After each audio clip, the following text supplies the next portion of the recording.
What's up, my perfectly fit for pizza pineapples? This is Rob from Gay Guy Plays, and today we are back with another installment of the Weekly Nightwave, the series where we take a look at this week's acts and find the most entertaining or efficient way to take them on. Now, I do have a Warframe of the week for you guys. However, it's more along the lines of a loadout, and it doesn't really involve Warframes. Listen, it's something that I just discovered, and I was like, oh my god, I can't believe I forgot about this, and I want to share it with you, but you have to promise not to be mad. I don't want you to feel bamboozled, but we'll jump into it after we go ahead and take a look at this week's missions. So, as you can see right here, our daily, first and foremost, is kill 150 enemies with gas damage for Biohazard. We have Power Trip as another daily, which is kill 150 enemies with abilities. Next up, we have Cache Hunter. Find all caches in a sabotage mission. Now, which do you prefer, cache or cache? Let me know. Then we also have Earth Bounty Hunter, complete 5 different bounties in the plains of Eidolon. Good Friend, help Clem with his weekly mission. Then we have Sanctuary Researcher, which is complete 5 scans for Cephalon Samaris. We have Unlock 3 Relics, which is just unlock relics. I mean, you'd think that they would get more like, you know, creative with this, but they're like, nah, just unlock the relics. We don't have to say anything else. Then we have Grove Guardian, kill 3 Silver Grove Specters. Thank God I don't have to do that. That is your elite weekly. And then you have a Night Terror, complete 10 nightmare missions of any type. So as you can see, the first thing that you should be doing with all of this is going to the Sanctuary and picking up these scans for Cephalon Samaris, because then you can kind of see where he's going to send you. You can go ahead and overlap that with the Night Terror one, because you can kind of see where on the star chart these nightmare missions fall and see if you can grab some of the scans from that. In addition, you can cross your fingers and hopefully you'll get some of the sabotage missions as nightmares as well. And same thing goes for unlocking relics with the Samaris stuff and the sabotage missions. Sabotage? Yes, sabotage missions. Now, one of the things that I want to put out there is the second that I saw Power Trip, kill 150 enemies with abilities, is like, oh, just toss some sarin spores on it and you will be done super duper quick. But I'm really curious, for the entertainment portion of this, I want you to suggest creative ways to kill enemies with abilities that aren't the standard. Like, I don't know, maybe ramming them to death with Volt's shields, something along those lines. Just something that is absolutely different that you wouldn't normally think of. Maybe just having them follow Octavia's mallet until they die. I mean, it's not very much damage, but I'm just saying. I wonder if enemies who fight themselves with chaos count as being killed by an ability. Listen, Nyx mains, let me know down in the comments below. The only thing that I do want to point out for this week, if you guys have not already caught it, we do have Kuva available yet again as one of the items for you guys to pick up. So just in case you were waiting for that rotation, it is now in order. And now for the part where you guys... Actually, you know what? Before we get into that, I do want to have one last conversation. So as you guys know, the Emissary is going on, which I think that this specific installment of the story is absolutely fantastic. But where do you guys think that they're going with the story? Because now Arlo is no longer Arlo. He's split in half by this weird creature that has emerged from him. I really think that Kenga's gonna die. He's gotta die, right? Like, the infested creature's gotta eat him alive or something, or maybe he gets sworn by all of the followers. I just feel like he's lied to all of these people, and all of these people should either he's gotta pay. Like, they gotta wreak revenge on him, or the monsters gotta eat him. I don't know where this is gonna end, because the story could really go anywhere. In addition to that, as you guys know, the event is currently live. I did do a video on that. I'll leave it linked up there, just in case you guys need further clarification. But also, because I did some bitching, and I was like, yo, all we get for this is a sigil? All we get for this is a sigil?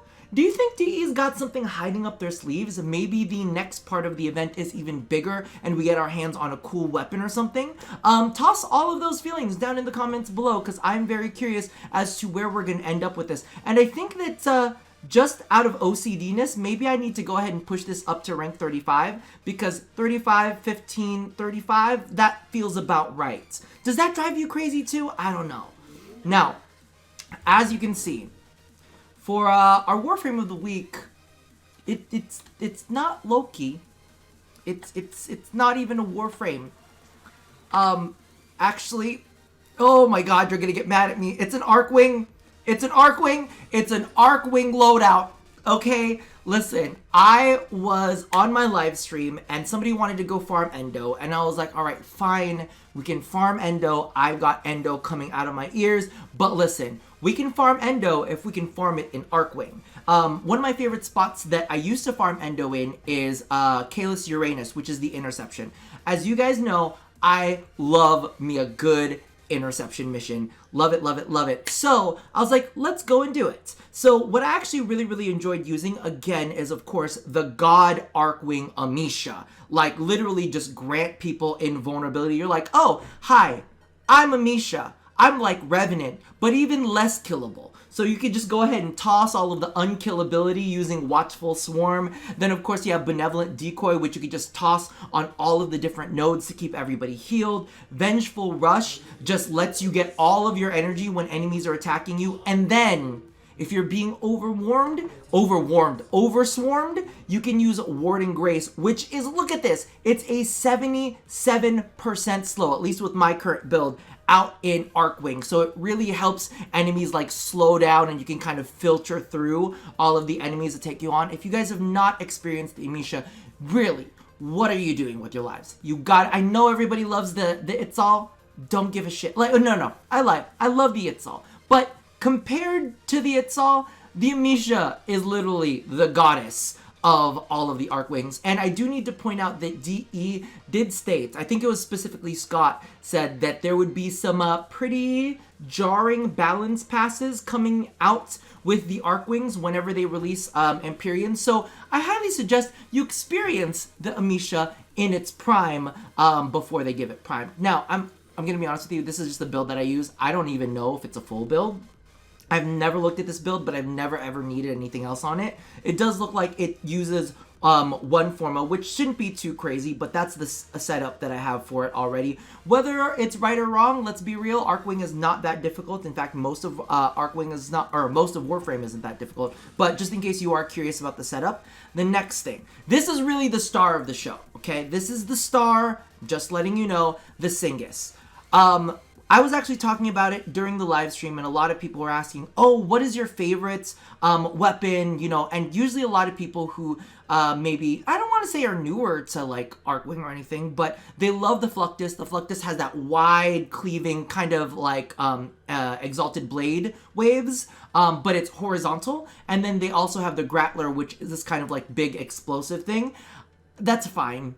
But really, the Singus is where it's at for me. It's a burst weapon, and this thing has a lot of fucking accuracy to it. Like, it is super duper accurate, and its DPS is really strong. Again, I know it's Warframe. You don't really need to be crazy about it, but it's got high status chance. You can go ahead and strip armor from enemies. It's absolutely fantastic, and literally, the precision on it is insane. You can like snipe targets just as well as you can with the Velocitus with no charge up time. It's fantastic. Now when it comes to my weapon of choice, my melee weapon of choice, it's the Kazaz. It's not the most powerful of all of the Archwing weapons, but it's a scythe. It's a fucking scythe. So I'm gonna say yes to the scythe because it's a scythe. And really at the end of the day, when it comes down to Archwing weapons, there's nothing that is make or break it when it comes to the setup. I don't even know. Look, there, that's the setup. I don't know if it's good or not, but that's where we're at. Astral Autopsy. Oh my god, for those of you guys who have not picked this up, I believe that this is available in Samaris. Fatal strikes against enemy. Also perform codex scans. Scans required and equip codex scanner and an available charge. So, just in case you're curious, that's what I'm ending up using for this setup. Now, real quick, I do want to show off something very fast. And this is the whole reason why I got a little insane about this. I don't know if I'm going to end up cutting this off early, but I did want to show you guys something about Archwing. And I don't know if it's just changed for Interception, because as many of you guys have seen, Interception has gotten some kind of like visual UI tweaks. But this is different for Archwing, and I feel like they almost snuck this in. Like, I was like, I don't remember remember reading this in the patch notes, but again, this is not something I would be actively looking for in patch notes. But yo, they did something that made me go, all right, this is about to be real fucking dope. So as you guys can see, we do have the new UI set up, and I will be flying my ass on over to D, even though B is closer, but we go for the D here on this channel, if you were not aware. So I'm going to show you, or hopefully it'll show up on my screen. I hope this wasn't like a freaking trick that they had for me on stream. But one of the things that I'm absolutely loving, and we'll see if we can get them to show up on screen. I'm looking for some enemies. But look at this. The enemies have little squares next to them. What the fuck is that? Has that always been there? That has definitely not always been there. But you can see, like, all of these enemies by their squares, and I'll tell you right now, it makes them so much easier. By the way, Singus, look at this. Look at how far away you can fucking get this shit. It's so good. And then you can see all the little squares. You see all those little squares? It kind of like lets you know where they're coming from. It's like, bitch, I can see you through the wall. It's so good. Oh, come on, come on, come on, peek, peek, peek, peek, peek, peek. See, and so this makes it so much more easy to see where enemies are. And now the other thing, and it was funny because I was there with you know, some staff assistants. But the thing about it is, I was asking what the different colors for these things are. It's not armored or unarmored, because you'll notice that there are some targets out there that have the yellow to them but aren't necessarily armored targets. No B, no B, this is my D, okay? This is my D. You can back up. See, that one was red. Why was that one red? I don't know why that one was red, but it had armor on it. So that's what I'm saying. I was like, I don't understand this. Did you see how far away that guy was? Did you see how far away that guy was?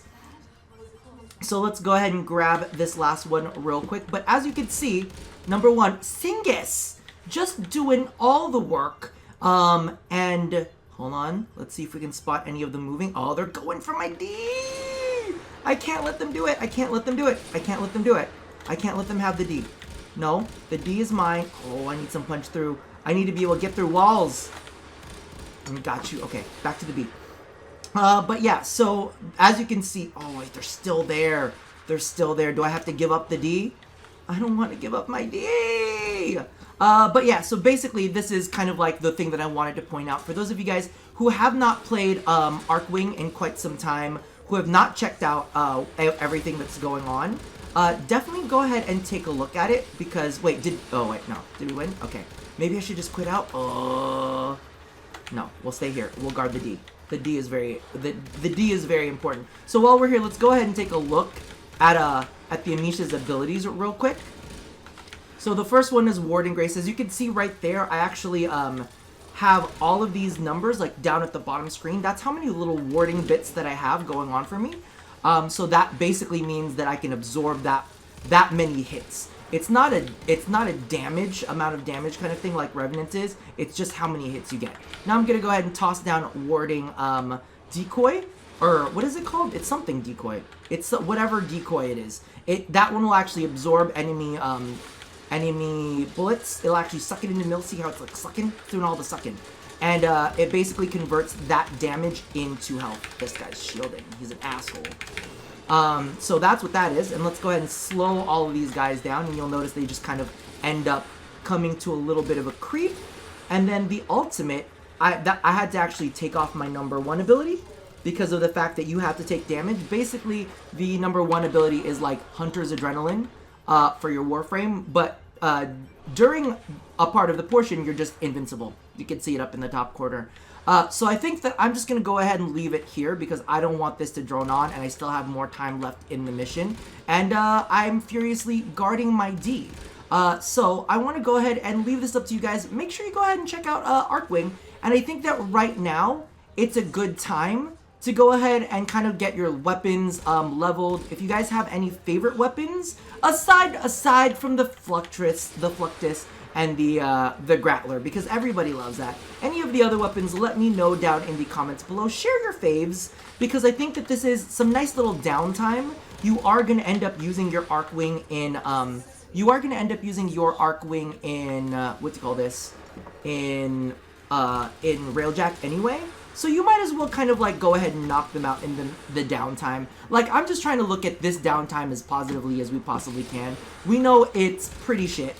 That, you know, and I'm not agreeing with everything that DE's been up to as of late, but you know what, we'll do our best to make the best out of a crap situation. So I'm gonna leave it here for you guys for now.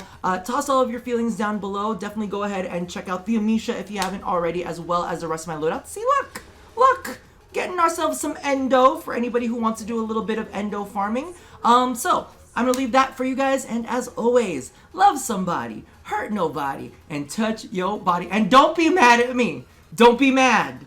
This still counts. Amisha is like a Warframe, okay? I'll see you guys next time. Bye-bye.